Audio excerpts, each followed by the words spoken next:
tak by přišel chytlý. Já jsem tady šel na policii, tam jsem se psal nějaký tohleto, jo, Škodu, no. Ono, vymátit obývku, vyklápět si, když vemeš oficiálně, jako stojí skoro 2800, jo. Když se posral, teď seš. Dobrý, ne?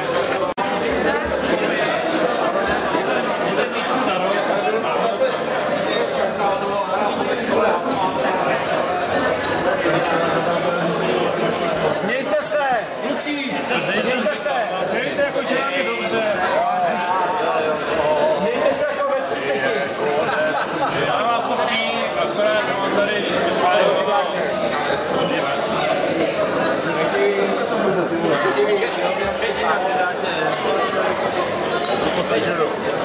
a proč mi?